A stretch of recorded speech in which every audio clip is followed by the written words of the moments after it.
மது நாட்டுக்கு, வீட்டுக்கு, உயிருக்கு கேடு. இத எல்லா திரைப்படங்கள்ல போட்டிருப்பாங்க. இல்ல இந்த தண்ணி அடிக்கிற சீன் வந்தா வந்து சைடுல போடுவாங்க. ஆனா, பெண்களுக்கு மது வந்து கூடுதல் கேடு. என்னது? இருங்க, இருங்க. இது வேற மேட்டர் சீதர். வேற மேட்டர். நான் எக்ஸ்பிளைன் பண்றேன். நீங்க டென்ஷன் ஆயிடாதீங்க. நான் எக்ஸ்பிளைன் பண்றேன்.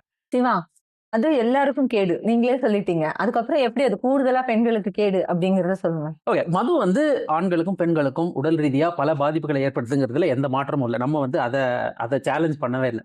ஆனா உடற்கூறு ரீதியா அனாட்டமிக்கலாவே ஆல்கஹாலை எப்படி நம்ம மெட்டபலைஸ் பண்றோம் அப்படிங்கிறதுல ஆண்களுக்கும் பெண்களுக்கும் குறிப்பிடத்தகுந்த அளவு வேறுபாடு இருக்கு. அது வந்து நம்ம உடம்பு ஆல்கஹாலை எப்படி ப்ராசஸ் பண்ணுது அப்படிங்கிறத ஒரு சுருக்கமா பார்த்தாகணும்.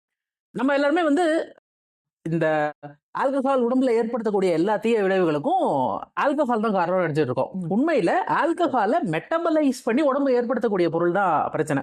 ஆல்கஹாலை நம்ம உடம்புல இருக்கக்கூடிய ஆல்கஹால் டீஹைட்ரோஜினேஸ் அப்படின்னு ஒரு என்சைம் இருக்கு. இந்த என்சைம் தான் ஒரு ஆல்கஹாலை ஆல்டிஹைடா மாத்தும். ஆல்டிஹைட் டீஹைட்ரோஜினேஸ் இன்னொரு என்சைம் இருக்கு. அது அதை ஒரு அமிலமா மாத்திட்டு இந்த பிஹெச் லெவலை எப்படியாவது கஷ்டப்பட்டு அட்ஜஸ்ட் பண்ணி உடம்பு விட்டு அது வெளில பிரிச்சு அனுப்பும். இப்ப நம்ம சாராயம் அப்படின்னு சொல்லக்கூடிய எத்தனால் நம்ம குடிச்ச உடனே உடம்புல இருக்கக்கூடிய அந்த ஆல்கஹால் டீஹைட்ரோஜனேஸ் அதை அசிட்டால்டிஹைடா மாற்றும்.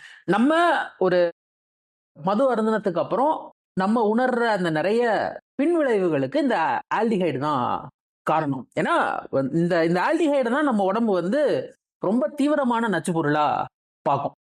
இப்போ என்ன வந்து ஆண்களுக்கும் பெண்களுக்கும் இதுல வித்தியாசம் அப்படின்னா, இந்த ஆல்கஹால் டீஹைட்ரோஜினேஸ் அப்படிங்கிற அந்த நொதி ஆண்களுக்கு இரைப்பையிலையும் இருக்கு, கல்லீரல்லையும் இருக்கு. ஏன்னா இரைப்பையில இருந்து அடுத்தது ரத்த ஓட்டத்துல கலந்து கல்லீரலுக்கு தான் போகும். அப்ப ஆண்களுக்கு இந்த ஆல்கஹால்ங்கிறது வயிற்றுல இருந்தே அது மாற ஆரம்பிச்சிடும், அசிட்டால்டிஹைடா மாற ஆரம்பிச்சிடும். அதுக்கப்புறம் அங்க கட்டுப்படுத்த முடியாத அளவுக்கு ஜாஸ்தி ஆகும்போது ரத்த ஓட்டத்துல கலக்கும். போர்ட்டல் வெயின்னு சொல்லக்கூடிய ரத்த நாளம் வழியா கல்லீரலுக்கு போகும். கல்லீரல்ல அது அசிட்டால்டிஹைடா தொடர்ச்சியா மாற்றப்படும். ஆனால் பெண்களுக்கு வயிற்றுல ஆல்கஹால் டீஹைட்ரோஜினேஸே கிடையாது. அவங்களுக்கு கல்லீரல்ல மட்டும்தான் இருக்கு. இதுல வந்து 2 சிக்கல் இருக்கு. என்னன்னா, முதல் விஷயம், ஆண்களுக்கு அவங்க ஒரு 200 ml மது அருந்துறாங்க. ஆல்கஹாலா இப்ப நம்ம குடிக்கிற சாராயத்துல எல்லாமே ஆல்கஹால் கிடையாது. ஆல்கஹாலா ஒரு 200 ml அருந்துறாங்கன்னா ஒரு 50-60 ml வயிற்றுலயே அவங்களுக்கு வந்து அசிட்டால்டிஹைடா மாறிடும். மீதி ஒரு 150 ml ரத்தத்துல கலந்து அதுதான் கல்லீரலுக்கு போகும். ஆனால் பெண்களுக்கு வயிற்றுல இது மாற்றமே செய்யப்படாததுனால நேரடியா மொத்தமும் கல்லீரலுக்கு போகும். இதனால கல்லீரல் பாதிப்படைகிறதுக்கு ஆண்களை விட பெண்களுக்கு நிறைய வாய்ப்பு இருக்கு.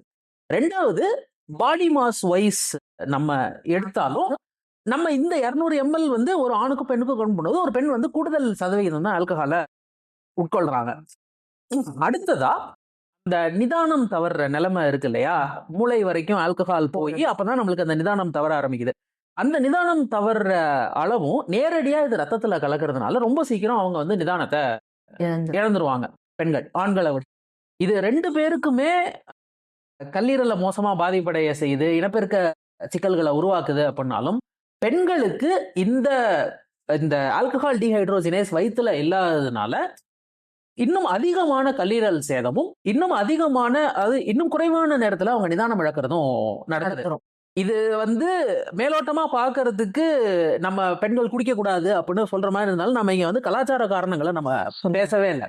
ஏன்னா இவங்க காலங்காலமா என்ன சொல்லுவாங்கன்னா, இன்னொரு உயிரை சுமக்க போற பெண்ணை அவங்க வந்து குடிக்க கூடாது. இது கலாச்சார காரணம் இல்லாம உடற்கூறு ரீதியாவே இதுல டிஃபரன்ஸ் இருக்கு. இது ஏன் அப்படிங்கறத இன்னும் யோசிச்சுட்டு தான் இருக்காங்க. ஏன் வந்து ஒரு ஆணுக்கும் பெண்ணுக்கும் இந்த மாதிரியான ஒரு வேறுபாடு இருக்கு அப்படிங்கறத இன்னும் அறிவியல் தேடிட்டு தான் இருக்கு. அதுக்கு பின்னாடி எப்படியும் ஏதாவது ஒரு பரிணாமவியல் காரணம் இருக்கும். ஆனாலும் இப்போ இருக்கிற நம்மளோட உடற்கூறு அமைப்புக்கு பெண்களுக்கு சாராயம் மது வந்து கூடுதல் பாதிப்புகளை ஏற்படுத்துது அப்படிங்கிறது நிரூபிக்கப்பட்ட விஷயம். சிவா, ஓகே, எனக்கு சின்ன டவுட் இருக்கு. அதாவது பெண்களுக்கு சீக்கிரமே போதை ஏறுது அப்படின்னு சொல்றீங்க. அப்போ வந்து ஆண்கள் குடிக்கிற அளவுல பாதி அவங்க குடிச்சா போறோம், அவங்களுக்கு ஏறிடும் இல்லையா? இப்போ செலவு மிச்சம்னு சொல்றீங்க. கண்டிப்பா போதை ஏறுறதுக்காக தான் குடிக்கிறாங்க அப்படின்னா கண்டிப்பா வந்து ஆண்களை விட பெண்களுக்கு குடிக்கும் போது செலவு மிச்சம் தான். ஆண்கள் வந்து கிண்டல் பண்ணும் பொழுது கொஞ்சம் சாப்பிட்டாலே பெண்களோட சத்தம் ரொம்ப அதிகமா இருக்கு, நாங்க இவ்வளவு குடிச்சிட்டு அமைதியா இருப்போம் அப்படின்னு சொல்றோம்ல, அதுக்கான அறிவியல் காரணத்தையும் இப்ப சொல்லியாச்சு இல்ல. ஆமா. ஆமா, இனிமே எங்களை குத்தம் சொல்லக்கூடாது. கொஞ்சம் அடித்தா எனக்கு ரொம்ப அலம்பல் பண்ணும் அப்படின்றீங்க. ஓகே, அப்ப சரி, ஓகே, ம். கண்டினியூ பண்ணுங்க. இந்த வீடியோவை முடிச்சு எடிட் பண்ணி போடும்போது ஸ்ரீதர்ட்ட ஒரு தடவை போட்டு காமிச்சு வேற பப்ளிஷ் பண்ணணும் போல் இருக்கேன். வாங்க, இதுதான் வந்து உண்மையிலே இதுக்கு பின்னாடி இருக்கக்கூடிய அறிவியல் அறிவியல் காரணம். காரணம். இதை அடிச்சாலும் வந்து இதுதான் உண்மை. அதை நாம வந்து மாத்தி இல்ல சொல்ல கண்டிப்பா முடியாது. பரிணாம வளர்ச்சிப்படி பாத்தீங்கன்னா நம்மளுடைய குழந்தை பிறப்பு அப்படிங்கிற ஒரு விஷயத்தை மையப்படுத்தியுமே நிறைய மாற்றங்கள் இருந்திருக்கும். ம். இப்ப நம்ம சாப்பிடுற விஷயத்துல எல்லாம் கூட இப்ப கர்ப்ப காலத்துல வேற மாதிரி உணவுகளை தேடுறோம், மத்த சமயத்துல நம்ம நார்மலா சாப்பிடுறோம் ஆணும் பெண்ணும். பட் கர்ப்பம் வரும் காலத்துல வந்து இவங்களுடைய உணவு தேடல் வேற மாதிரி ஆகுது. அதனால அவங்களுடைய வயிற்றுல ஆக்சுவலா ஆல்கஹால் டீஹைட்ரேஸ் இருந்தாலும் அது வந்து சரியா செயல்படல. ஆணுக்கு வந்து அது முழுமையா இருக்கிற மாதிரி இது ஒரு ஐசோ என்சைம் ஃபார்ம்ல இருக்கு. இப்போ பெண்களால பாத்தீங்க அப்படின்னு சொன்னா எம்டிங் அப்படின்னு சொல்லுவாங்க இல்லையா, ரத்தத்துல இருந்து அந்த ஆல்கஹாலை வெளியேற்ற வீதம் வந்து அவங்களுக்கு ரொம்ப ரொம்ப புவரா இருக்கு. ம்.